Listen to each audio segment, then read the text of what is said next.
Neil Tracy, RT. Andy, a week ago after defeat, you told us you don't go away.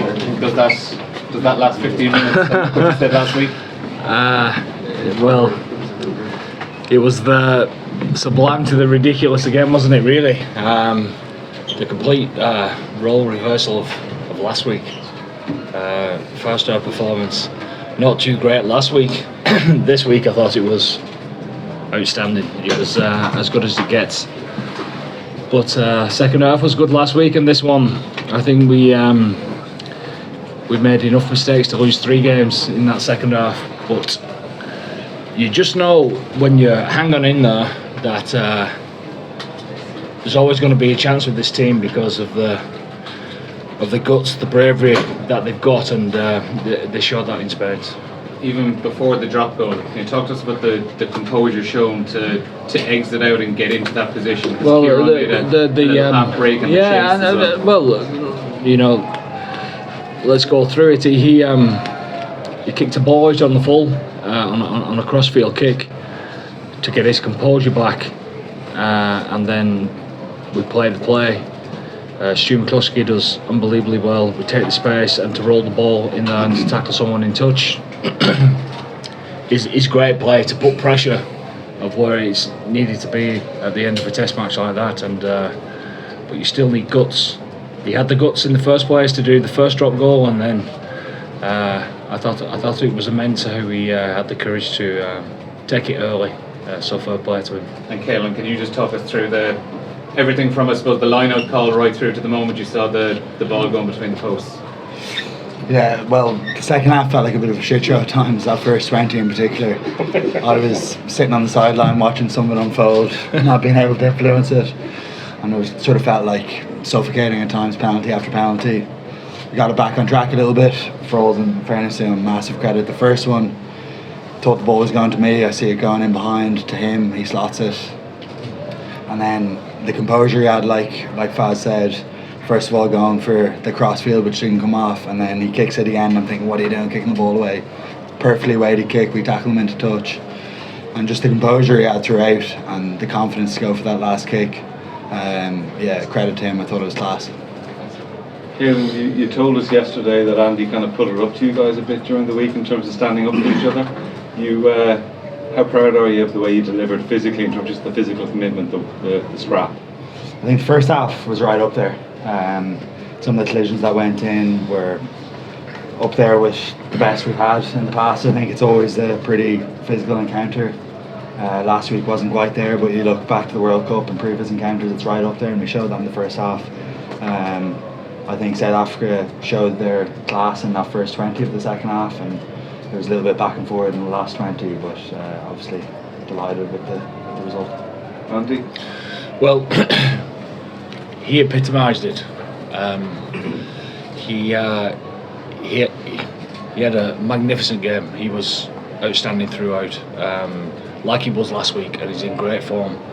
But we asked the lads, you know, when there's a brick wall in front of you, it shows your character, how hard you carry when there's not much that's on for you.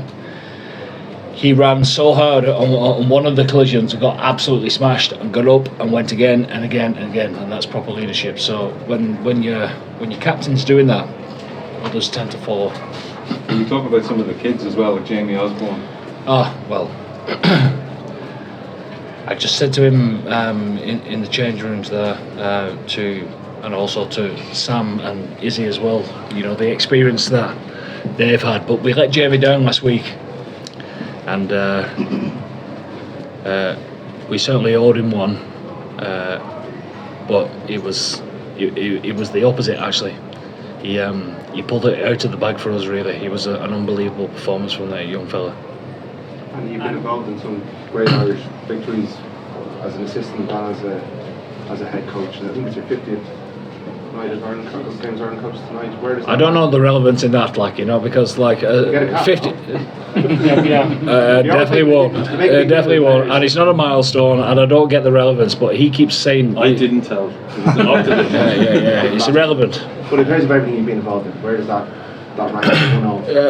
As far as drama and the pressure that we put on ourselves to perform, it's right up there, because they're a wonderful team. They're a magnificent team.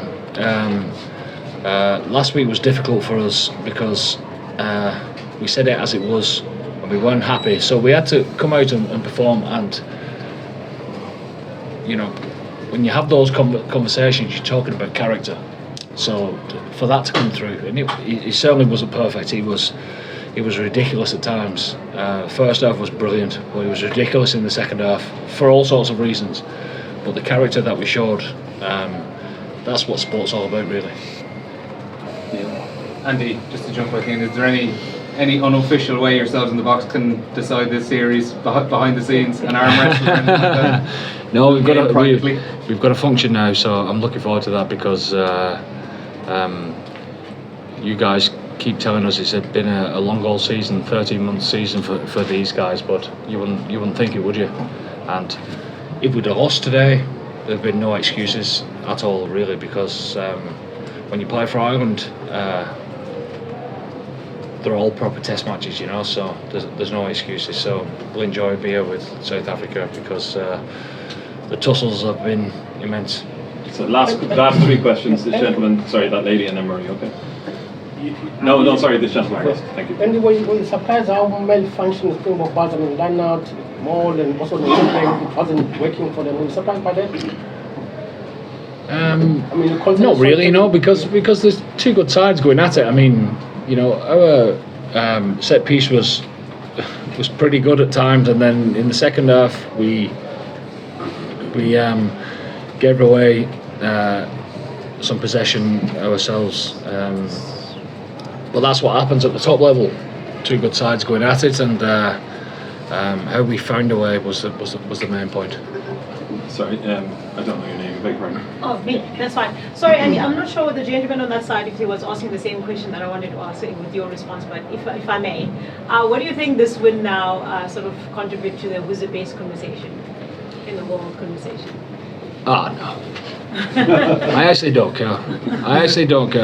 The two good sides, and you wouldn't want to separate them. It is what it is, and you can join a couple of other, even more, you know, 2 or 3 or 4 more countries into that, because I actually think World Rugby's in a good state because of that type of competition. Long may it continue. Last question, Murray. And who's getting credit for the goal line restart plays, or where did they come from? Paul actually comes up with them. Okay. Yeah, Paul comes up with them. We refine them and go through the detail and work out on them together. Okay, that's it for now, and we'll go in just next door. Thank you. Caelan, thank you. Thank you. So that was 50 years ago today. Willie John McBride captained the Lions to